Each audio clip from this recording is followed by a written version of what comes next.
आदिदेव नमस्तुभ्यं प्रसीद मम भास्करा।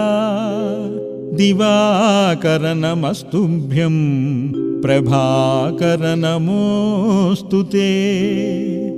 सप्तास्वरधमारूढौ प्रचण्डौ कश्यपात्मजौ श्वेतपद्मधरं देवं तं सूर्यं प्रणमाम्यहम्। लोहितं रथमारूढं सर्वलोकपितामहं महापापहरं देवं तं सूर्यं प्रणमाम्यहम्।